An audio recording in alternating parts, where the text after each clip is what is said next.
오늘 이 이야기가 여러분의 삶에 하나님의 따스한 손길처럼 느껴지기를 소망합니다. 우리가 함께 나눌 지혜의 말씀이 여러분 각자의 마음밭에 떨어져 풍성한 열매를 맺는 귀한 씨앗이 되기를 기도합니다.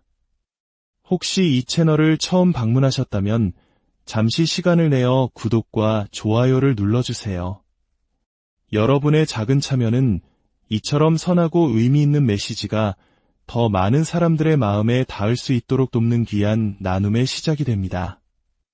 하나님의 은혜가 여러분의 나눔을 통해 더욱 널리 퍼져나가기를 바랍니다. 우리는 살면서 두 가지 큰 거짓말을 듣고 자랍니다. 첫 번째 거짓말은 너는 결코 중요한 사람이 되지 못할 거야라는 말입니다. 어쩌면 부모님에게서 혹은 선생님에게서 또는 당신이 가장 믿고 싶었던 누군가로부터 들었을지도 모릅니다. 그 말은 날카로운 가시가 되어 오랫동안 마음속에 박혀있곤 하죠. 그리고 두 번째 거짓말은 정반대의 이야기입니다.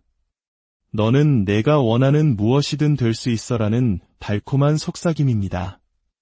아마 유명한 강연자의 입에서 혹은 주변의 누군가에게서 들었을 법한 희망적인 메시지입니다. 하지만 진실은 그 두 가지 극단 사이에 있습니다. 당신은 당신이 원하는 무엇이든 될 수는 없을지도 모릅니다. 하지만 당신은 당신 자신의 모든 것이 될 수 있습니다. 즉, 하나님께서 당신에게 허락하신 모습 그대로 온전한 당신이 될 수 있다는 것입니다. 많은 이들이 열정과 사명이라는 단어 앞에서 길을 잃고 헤매곤 합니다. 하지만 오늘 이 이야기가 끝날 때쯤 당신은 자신만의 길을 찾는 분명한 실마리를 얻게 될 것입니다. 우리가 자신의 열정과 사명을 찾는데 어려움을 겪는 가장 큰 이유 중 하나는 특정 나이까지는 반드시 그것을 찾아야 한다는 사회적 압박감 때문입니다. 저는 수많은 사람들을 만납니다. 저는 이제 20살인데 제 사명을 알아야 할까요? 30이 되었는데 아직도 제 열정이 뭔지 모르겠어요. 어떡하죠? 40인데도 여전히 제 길을 찾고 있는 것 같아요. 특히 우리 한국 사회는 어떻습니까? 좋은 대학, 안정된 직장이라는 정해진 시간표에 맞춰 숨가쁘게 달려오다 보니 어느 순간 내가 진짜 원하는 것은 무엇인가라는 질문 앞에서 낯설어하는 우리 자신을 발견하게 됩니다. 하지만 진실은 사명이라는 것이 어느 날 갑자기 짠하고 나타나는 것이 아니라는 점입니다. 그것은 마치 조각보를 만들듯 우리의 삶 속에서 끊임없이 새로운 경험들을 모으고 과거의 경험들과 연결하며 한 땀 한 땀 만들어 나가는 것입니다. 새로운 경험의 조각들을 수집하고 그것을 이미 가지고 있던 낡은 경험의 조각들과 이어붙일 때 비로소 우리만의 독특하고 아름다운 열정과 사명이라는 작품이 탄생하는 것이죠. 많은 사람들이 20대에 자신의 길을 찾아야 한다는 압박을 느끼지만 역사 속 위대한 인물들은 오히려 더 늦은 나이에 자신의 진정한 소명을 발견하곤 했습니다. 여기 한 남자의 이야기가 있습니다. 90년대 테니스계를 풍미했던 전설 안드레 에거시를 아시나요? 그는 세계 랭킹 1위, 8번의 그랜드 슬램 챔피언, 그리고 올림픽 금메달리스트라는 화려한 경력을 자랑하는 선수였습니다. 하지만 그는 훗날 자서전을 통해 충격적인 사실을 고백했습니다. 바로 자신이 테니스를 단 한순간도 사랑한 적이 없었다는 것입니다. 에거시는 아버지의 강요에 의해 테니스를 시작했습니다. 그는 코트 위에서 믿을 수 없는 실력을 보여주었지만 마음속으로는 매 순간 경기를 증오했습니다. 엄청난 성공과 부도 그의 공허함을 채워주지는 못했습니다. 그것은 그의 진정한 소명이 아니었기 때문입니다. 하지만 그의 이야기는 거기서 끝나지 않습니다. 에거시는 테니스를 통해 얻은 성공이라는 발판 위에서 자신의 진정한 열정으로 건너갔습니다. 코트에서 강력한 서브 에이스를 날리던 그는 이제 다른 이들을 섬기는 삶을 살고 있습니다. 그가 설립한 안드레 에거시 재단은 위기 청소년들을 위한 대학 예비 학교를 운영하며 수많은 아이들에게 새로운 희망을 선물하고 있습니다. 우리는 종종 사명으로 가는 길이 단 하나뿐이라고 생각합니다. 성공한 누군가의 공식을 그대로 내 삶에 적용하면 될 것이라고 믿고 싶어 하죠. 하지만 진실은 정해진 길은 없다는 것입니다. 그러나 우리가 고려해 볼 수 있는 4가지 길이 있습니다. 첫 번째 길은 고통에서 시작됩니다. 지금 의미 있는 삶을 사는 많은 사람들은 과거의 깊은 고통 속에서 자신의 소명을 발견했습니다. 이것이 무슨 의미일까요? 그들은 어린 시절 혹은 삶의 어느 한 지점에서 뼈아픈 고통을 겪었습니다. 그리고 그 고통을 다른 누구도 다시는 겪지 않기를 너무나도 간절히 바랐습니다. 그래서 그들은 자신과 비슷한 아픔을 겪는 사람들을 돕기 시작했습니다. 어쩌면 당신은 최악의 원수에게도 빌어주고 싶지 않을 만큼 힘든 일을 겪었을지 모릅니다. 어린 시절의 상처 때문에 다른 누구도 그런 경험을 하지 않기를 바랄 수도 있습니다. 혹은 당신은 어떤 고통을 극복해낸 생존자일지도 모릅니다. 질병을 이겨냈고 이제는 다른 사람들에게도 그 힘과 용기, 그리고 동기를 불어넣어 주고 싶을 수 있습니다. 바로 그 순간 당신은 자신의 고통을 다른 이를 위한 사명으로 바꾸고 있는 것입니다. 두 번째 길은 당신 안에 숨겨진 잠재력을 발견하는 것입니다. 우리 대부분은 스스로 인식하지 못하는 기술, 사고방식, 그리고 능력을 가지고 있습니다. 당신의 내면에는 아직 발견되지 않은 보물, 즉 잠재력이 숨겨져 있습니다. 어쩌면 당신은 문제를 해결하는 독특한 방식을 가졌을 수도 있고, 스스로는 몰랐지만 놀라운 재능을 가지고 있을 수도 있습니다. 우리는 삶의 후반부가 되어서야 새로운 시도를 해보는 경우가 많습니다. 샘플링, 즉 맛보기의 과정은 이렇게 말하는 것과 같습니다. 앞으로 1년 동안 매주 주말마다 새로운 기술을 하나씩 배워보겠어. 이렇게 하면 당신은 1년 동안 52개의 새로운 기술을 시험해보게 됩니다. 제가 약속하건대 그중 한두 가지에서는 분명 당신의 타고난 재능을 발견하게 될 것입니다. 많은 이들이 1년에 하나 혹은 10년에 하나를 시도합니다. 확률 게임과 같습니다. 당신의 경험과 기술을 더 많이 시험해 볼수록 당신이 선천적으로 재능과 잠재력을 가진 분야를 더 빨리 발견할 가능성이 커집니다.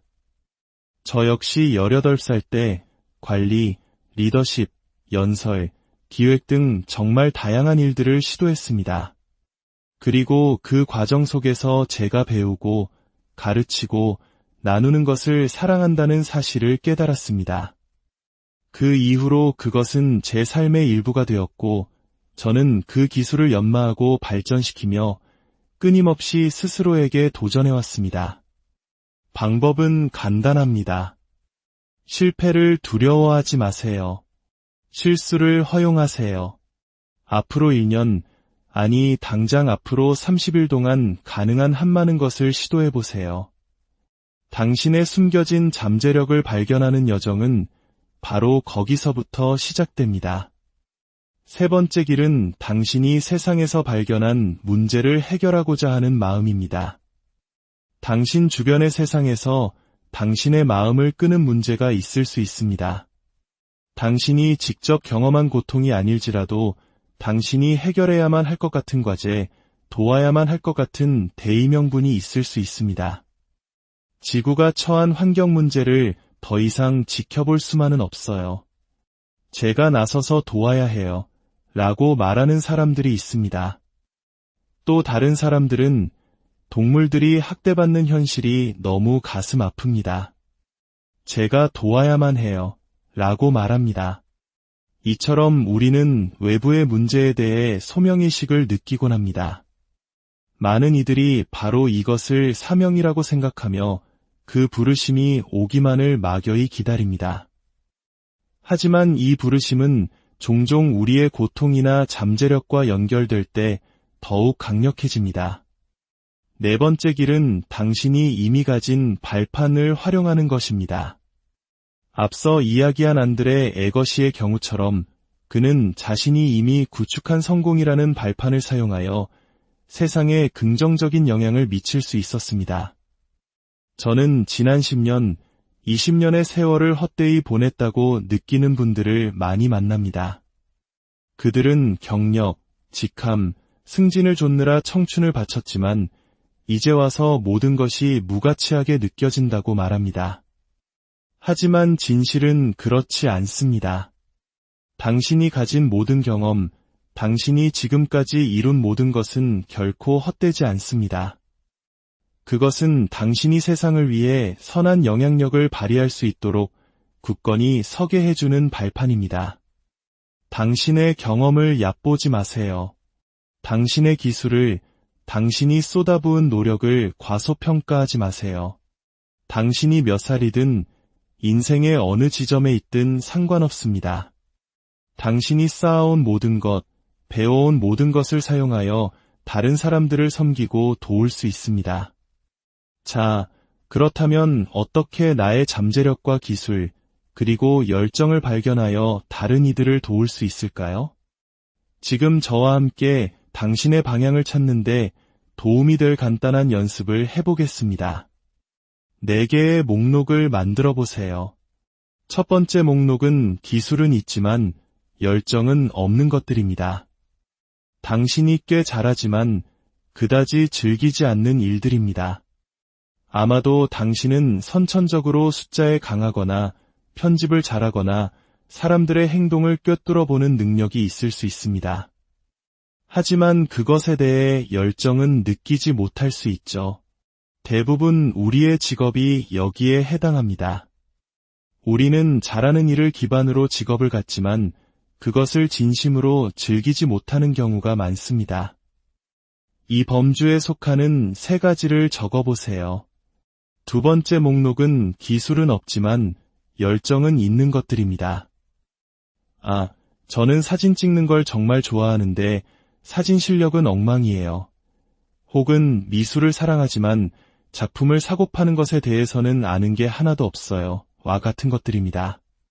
당신이 호기심을 느끼고 열정을 가지고 있지만 아직 기술은 없는 분야는 무엇인가요? 이것은 앞으로 당신이 배우고 성장시켜 나갈 수 있는 영역이 됩니다. 세 번째 목록은 기술도 없고 열정도 없는 것들입니다. 말 그대로 잘하지도 못하고 좋아하지도 않는 일들의 목록입니다. 이 일들과는 아무 관련도 맺고 싶지 않을 겁니다. 바라건대 이 목록의 일들은 미래에 다른 사람에게 위임할 수 있는 것들이 되겠죠. 하지만 때로는 단기적으로 배워야만 하는 일일 수도 있습니다. 이제 우리는 이 세 목록을 사용하여 마지막 4번째 상자, 즉 목적의 상자를 채울 것입니다. 그 상자의 이름은 바로 기술과 열정이 함께하는 곳입니다. 당신의 사명은 단순히 당신이 열정적인 것만이 아닙니다. 당신이 흥미를 느끼는 것만도 아닙니다. 그것은 당신이 정말로 잘하는 것이기도 합니다. 우리는 종종 열정과 사명에 대한 대화에서 이 부분을 놓치곤 합니다. 내가 좋아하고 의미 있다고 느끼면 그게 사명이지 라고 생각하기 쉽습니다. 하지만 진실은 우리가 그것에 대해 전략적으로 접근하고 부지런히 노력하고 집중하지 않는 한 그것은 언제까지나 취미로만 남게 된다는 것입니다. 제가 존경하는 마틴 루터 킹 목사님의 말씀 중에 이런 구절이 있습니다. 평화를 사랑하는 사람들은 전쟁을 사랑하는 사람들만큼이나 스스로를 체계적으로 조직하는 법을 배워야 한다. 이것은 제게 깊은 울림을 주는 신념입니다. 선함과 긍정적인 에너지를 사랑하는 우리들이 때로는 체계적이지 못하고 막연할 수 있습니다. 하지만 전략적이고 집중적인 자세는 우리가 세상에 진정한 영향력을 미칠 수 있는 무언가를 만들어내도록 돕습니다. 이제 당신의 목록으로 돌아가 봅시다. 기술은 있지만 열정은 없는 첫 번째 목록을 보세요. 어떻게 하면 그 기술에 대해 열정을 가질 수 있을까요? 그 일을 더 의미 있게 만들기 위해 무엇을 할 수 있을까요? 다음으로 기술은 없지만 열정은 있는 두 번째 목록을 보세요. 사진에 열정이 있다면 관련 서적을 읽거나 강의를 들어보세요. 웨딩 사진작가인 친구에게 하루만이라도 따라다니며 배울 수 있는지 물어보세요. 마지막으로 기술도 열정도 없는 목록을 보세요. 지금 당장은 이 일이 필요할 수 있습니다. 어떻게 하면 이 일을 하면서도 당신의 궁극적인 방향으로 나아갈 수 있을까요? 이 세 가지 목록은 당신의 숨겨진 잠재력을 발견하기 위한 훌륭한 출발점입니다. 우리가 사명과 열정에 대해 이야기할 때 저지르는 가장 큰 실수 중 하나는 우리가 무엇을 하는가에만 집중하고 그 일에 대해 어떻게 생각하는가는 잊어버린다는 점입니다. 예일대 경영대학원의 에이미 브제스니에프스키 교수와 그녀의 팀은 세상에서 가장 힘든 직업이 무엇인지 연구했습니다. 그들이 내린 결론은 바로 병원 청소부였습니다. 바닥, 화장실, 식기, 침대 시트 등 모든 것을 청소해야 하고 때로는 환자가 세상을 떠난 자리까지 정리해야 하는 감정적으로도 매우 힘든 일이었습니다.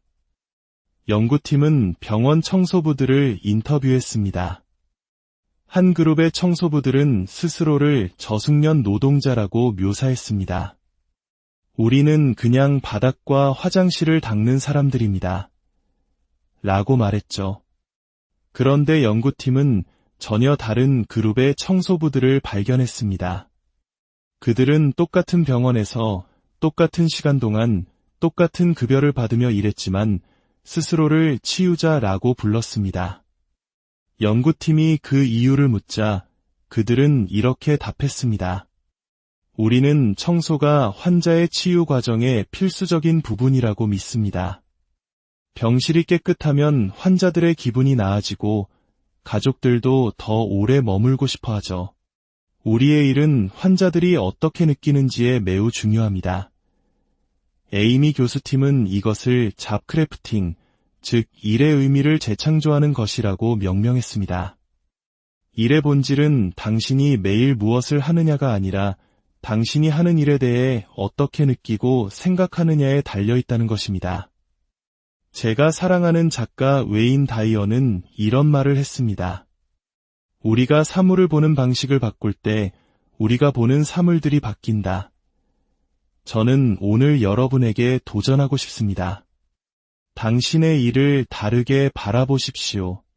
스마트폰과 노트북 화면에서 잠시 고개를 들어보세요. 엑셀 시트와 파워포인트 너머를 바라보세요. 그리고 스스로에게 물어보세요. 나의 일이 누구의 삶에 긍정적인 영향을 미치고 있는가? 우리는 일상에 너무 깊이 파묻힌 나머지 우리가 만들어내는 것이 저 세상 어딘가에 있는 누군가의 삶을 개선하고 있다는 사실을 잊어버립니다. 우리가 그 감정과 다시 연결될 때 비록 당장 하는 일을 바꿀 수는 없더라도 우리는 그 일을 바라보는 방식을 바꿀 수 있습니다. 그리고 기억하십시오. 당신의 열정은 당신을 위한 것입니다. 하지만 당신의 사명은 다른 이들을 위한 것입니다. 당신이 자신의 열정을 다른 사람들을 섬기는 데 사용할 때 그것은 비로소 진정한 사명이 됩니다.